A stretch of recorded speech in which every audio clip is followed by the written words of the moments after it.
Okay, let's talk about SQL SH. So you want to communicate with the Cassandra nodes, right? You want to interact with Cassandra nodes. So the way you can do it is by using a SQL SH command shell. And Cassandra also giving you a Cassandra query language to interact with the Cassandra nodes. Now let's talk more about SQL SH in practical way. Before that, a little bit about me. My full name is Anil Kumar. I'm a certified Cassandra admin and developer. You can find me on LinkedIn. The link is in the description. So let's start. Now, I have three nodes, right? And I want to interact with these nodes. So how I do it? Using a SQL SH command shell, correct? Now, how to use that? So SQL SH is basically comes with your installation itself. So when you install using the tarball, basically you get that SQL SH tool in Cassandra home bin directory. So if you notice, I'll go to my Cassandra home and go to bin directory, and if you see ls, you will be seeing it SQL SH, right? Now SQL SH is basically a tool which is written in Python. So you can even open that SQL SH code, right? So basically it is written in Python language. Oh, you remember that is the reason you have to install Python in your system as a prerequisite when you are installing Cassandra. So I'm clearing everything. Let me put node tool status one more time, or else I'll type it. Yeah. Now you have three nodes, and I want to connect to one node, right? So how you do it? SQL SH, you need to pass the IP. So you want to pass, if you want to connect to 119 node, you have to pass that particular IP. If you want to connect to 201, you have to pass that particular IP, right? Now, if you have authentication enabled, in my case, authentication is enabled at my cluster level. So I have to pass username and password also, right? So by default, it got connected on 9042 port. So we don't need to specify the port. By default, it will try to connect on 9042. Right now, every time putting this IP username password, it is tough, right? Every time you want to connect, you have to pass all these things. Then it will be difficult, correct? Now what you can do is Cassandra gives you a configuration file where you can keep all these things, so that every time you connect using SQL SH, it will automatically read that particular file. Now, where I can find that file, right? Where I should need to configure it. So, but that should be under your home directory. Go to .cassandra. It's a hidden folder in your home directory. Okay, let me show you one more time. So this is my home directory for my Cassandra user. Okay, now I have to go into a folder called .cassandra. Now here you have to create a file called SQL/shrc. Here you can put all the details, like what is the port you want to connect, what is the IP you want to connect, username, credentials, all that things. Okay. Now I have it already handy, so I'll just copy paste. So this is how you will keep it done. Now once you have this, as I told you, every time you use SQL SH, it reads that particular file. If you notice, I'm not passing any username and password, all that things, IP, right? Now, it will read that SQL SH file automatically, and it will connect to the to that particular node, whatever IP you kept it under connection tab, right? Now, this is clear. So far, so good. Now, when you install Cassandra using tarball, and if you go to conf directory, you can actually see a file SQL/rc.sample file, which we just configured, right? So if there are so many other options also, you can use it. For now, I used only connection and host details, right? But there are so many options, right? If you notice here,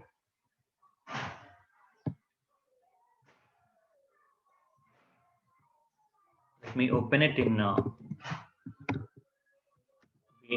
VI editor. So see, I just used a host name and port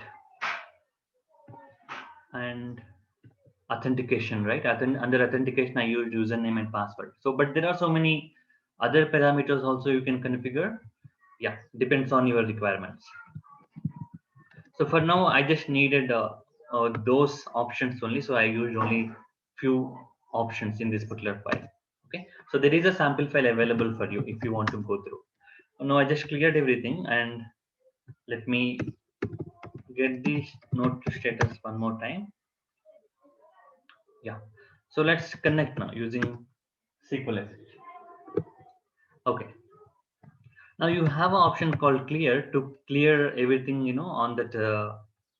If you have multiple commands, okay, you can do that, right? See, it got cleared everything. So you have clear command works at SQL SSH prompt also.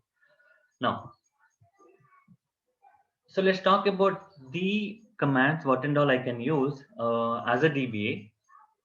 Okay, so let me type help command. So there are various commands. There are so many commands. You can use them on your daily at your daily operations. Okay, so let's discuss about them. So I'll start with capture. Okay, now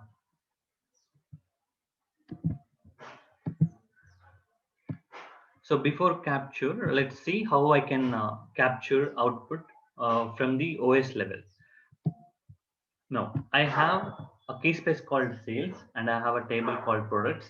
Now what I'm doing, I'm just querying only like 50 records, and we'll see how can I capture it. Okay, so this I can do it from my command level, OS command. Okay, yeah, from my non-root user like Cassandra user level. Now what we do is like let's create a directory. I To capture all these things, what I do, I'll go to SQL sh demo folder. So here we will capture it now. So this is how you can actually pass the query output to a file. Okay, enter. Now so that is done. So let me see whether we got the output or not.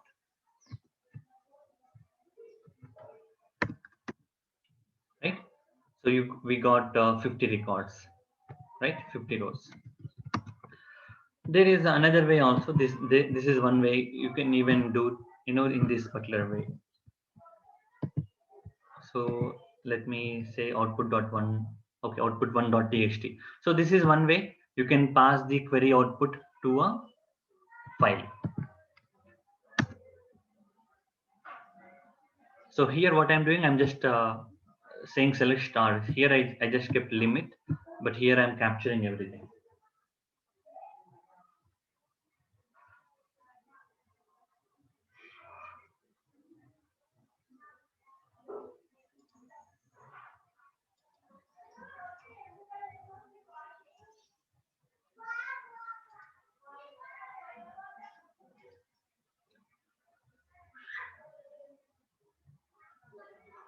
So select star from everything. So you should be very much careful how many records you have in the table. So basically you just, this particular query will hit every single node in the cluster. Okay, which is not a good way of fetching the results. Now, this is done. So this is one way of getting it. Let me see how many records I have. Yeah, so we got 50,005. I think the additional five. Okay, the table having only 50,000 rows. The additional five are like extra lines, the header and all that other lines. Okay, so this is one way of capturing the output for your queries. There is another way. If you connected to SQL SSH. Okay, so this is you are doing it command level, right? I mean OS command level. Now, how can I capture from SQL SSH prompt? Okay, now there you have to say capture. Capture is the command, and just pass the file name. So output 2.txt. Yeah. So now whatever you type here, that will get captured into output 2.txt file. Now what I'm doing, I'm just running this particular query. So I'm saying limit 50. So I'll be getting only 50 records. So that is done, and I'll say capture off to stop capturing the output. Okay, that is good. So this is how you can do it from SQL SH level. Now let us go and quickly check whether we got the file or not. ls-media, and yeah, we have it, and that should contain records, right? So we are good. So we know how to capture from within the SQL or even outside SQL. Okay, so that is one query. Let's understand expand. So what we can do with expand. Now I'll connect back to SQL SH and let's try to run the same query. So with limit 50. So I'm telling give me 50 records. Now I got it, right? Now what I can do with expand on, let's say expand on, clear it everything, and I just want you to look into the output once, how we got the output. Okay, so it is at a single row level, right? You got all these row details are in one single line. Now what expand on will give you is, let me run the same query again. Now you got the difference now how it is giving. So you get at row level, so you get all these levels in this particular vertical order. So this is somehow in a much better way. If you want to read at row level, expand on is the command. Okay, if you want to make it off, you just need to say expand off. So I'm clearing it. So clear also command at SQL SH level. Now that is done. Then let's understand paging. Now, so what is paging, right? So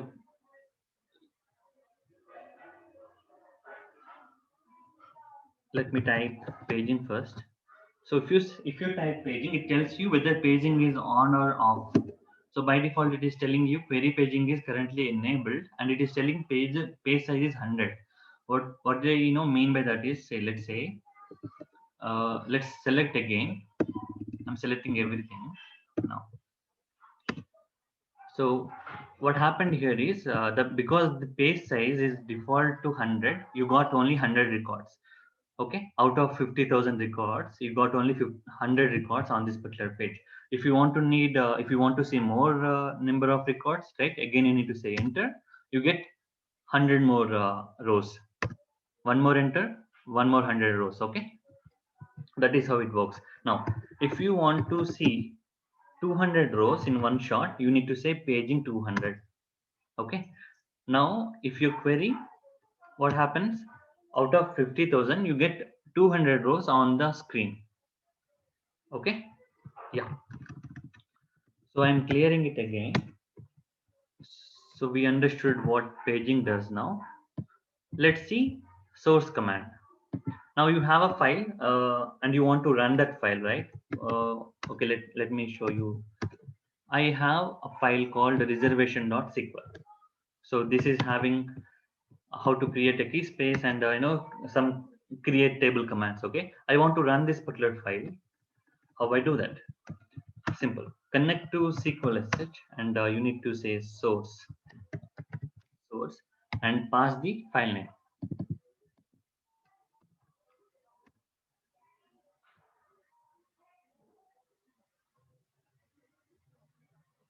Okay, so that will create your key space and all the tables. Now, how can I describe whether that table got created or not? Okay, describe is a command if you want to list what are all key spaces I have. Okay, we just created a key space reservation. That is what we have it in that file. See, we have now we are able to see it, right? Now if you want to see what are all tables got created inside that key space, you need to say use. Okay, use again a command. So we just saw two commands, describe and use. Now use it, use that particular key space, and now if I say describe tables, I'll see what are all tables we have under reservation key space, right? Good. So I'm clearing this again. Now let me describe. Now I'll show you one more piece. SQL SSH, right? You can use your arrow keys to go, you can see what is the previous command you run, right? See, if you see, I'm using up arrow key, down arrow key, so that I can go through my commands, what and all I used. So very cool feature. Now, so I don't need to type describe tables again. I'll just use my arrow keys and I'll say this. Okay. Now, now we understood how to load, how to run a file, right? So once it is done, what I do is, how can I there are like copy command. So copy command, what it does is basically it can read from your OS level. If there is any file, it will read, and you can basically copy a CSV file content which is there at your OS into your table. This is how you do it. Now, first thing first, what I do is, like, I'll show you. Let me exit from here and pwd. Yeah. Now I have two CSV files, right? Two CSV files. Okay. Now we'll load this CSV file into reservations by guest. Let me see. Yeah, reservations by hotel date. Okay, so we'll load this particular CSV file into this particular table. So we created the table already, and let me show you the data inside reservation.csv. Okay, so this is the data we have. We'll try to load it. Clearing it screen, and let me show you one more time. Yeah. And into the guest table, we'll load this content which we have in guest.csv file. Okay. To do that, I'm connecting to SQL SSH and run that command now. So if you notice here, what I'm saying, reservation is a key space name dot table name. So copy to this particular table from, very simple, copy where you want to copy from, from this particular file. So you need to pass header is equal to true, so that it will consider the header you have inside the csv.file.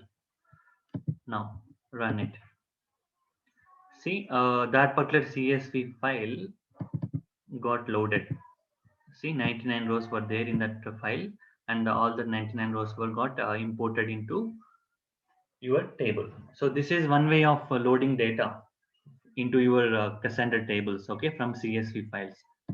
Let's load the other CSV file also into our guest table. Okay, that is also done. Let me clear it. Use reservation key space and describe tables. Okay, now if you say select count star from, so we loaded 99 rows into this table, right? Let's see that data whether it came or not. So here we have 99 rows. Okay. Now what you can do is, you can even do this.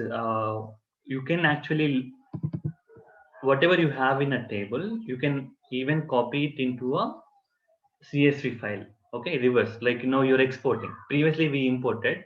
Now you can even export your table data into a CSV file. How to do that? Command is like almost same. So I'm saying copy. Now copy to, right? Previously copy from. Now I'm saying copy to. What I want to export, sales.product table into product.csv file. Okay. So this is where I wanted to, let me put products 1.csv file. Done.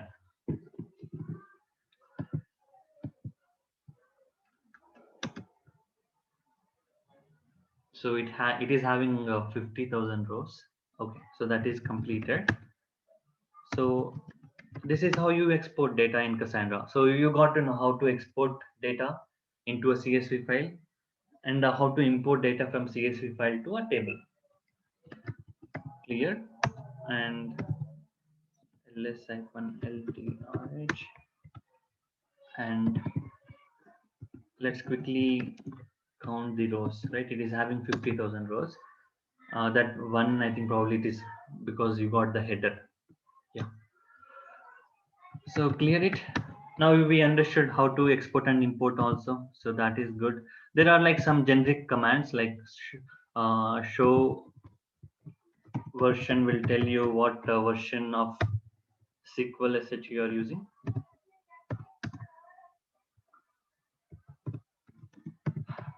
Show version. Now, remember this point. The SQL SH what you got with this software is applicable only to this particular Cassandra software. Okay. Now, what I mean is whatever you got, whatever the binary SQL SH binary you got from the file from your installation, that you can use that particular SQL SH binary to connect to that particular version only. Okay. Now show the version is 31110. Okay. Now you can there are multiple generic commands like show host will give you the what is the host you got connected. Okay. Let me show you that commands also. Show host. Okay, so this is the host you got connected, and describe cluster is one command. It tells you which cluster you got connected and what is the partitioner it is using. Okay, Marmot 3 partition is a by default partition with comes with your Cassandra installation. Okay, now cluster name is what it is showing. Which cluster you have connected to. There is something called consistency in Cassandra. Consistency is tunable in Cassandra, and by default, you see the consistency is set to 1. Okay, consistency is again it's a different story. Yeah, but consistency is tunable. You can tell how much consistency you want at the query level. Okay, now if I say consistency 2, I'm telling if you're writing, what I'm doing is I'm telling at least 2 nodes should respond to your write. Then only that write will become successful. Okay, so that's what I just did here. So I'm just clearing it here. Yeah, now there is one more important command, tracing. So what I can do is like if I say tracing on now, so you can actually trace what is happening at your SQL SH using tracing on option. Okay, now what I do is let me count from sales dot product.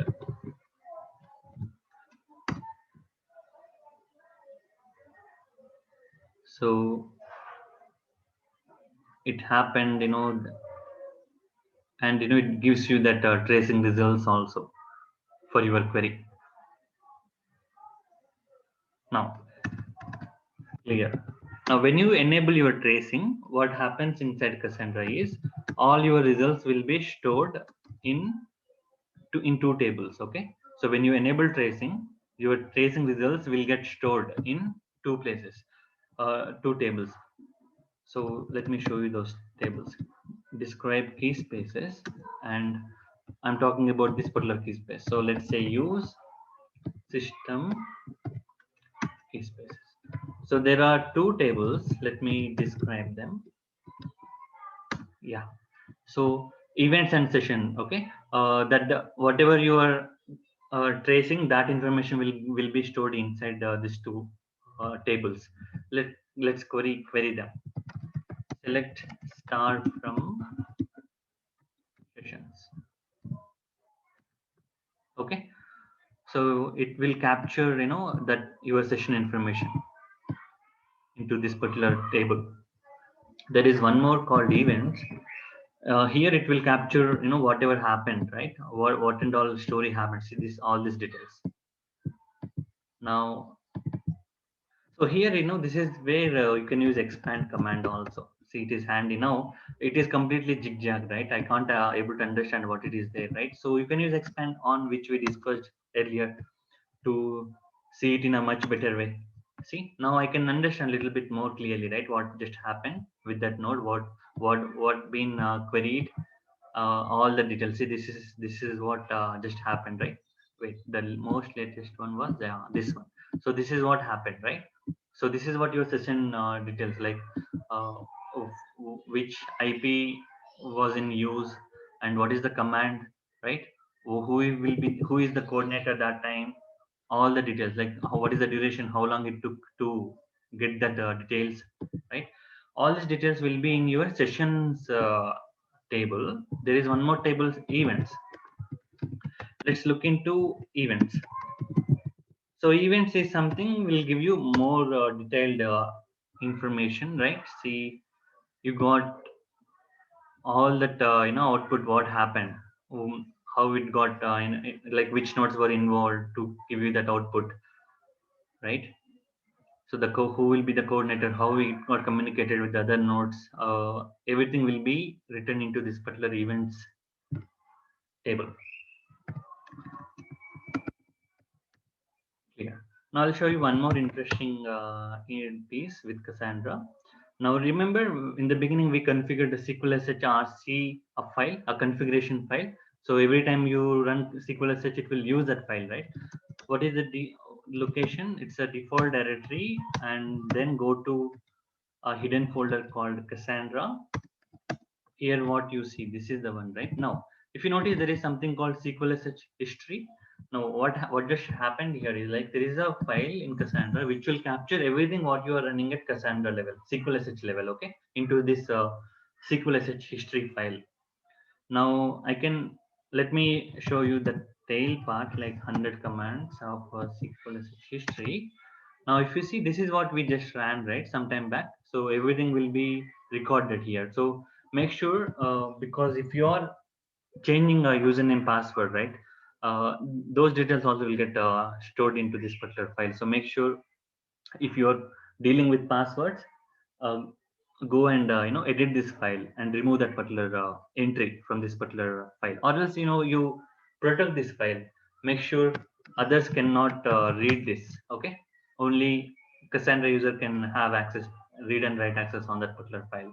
Remove access from other people from outside world.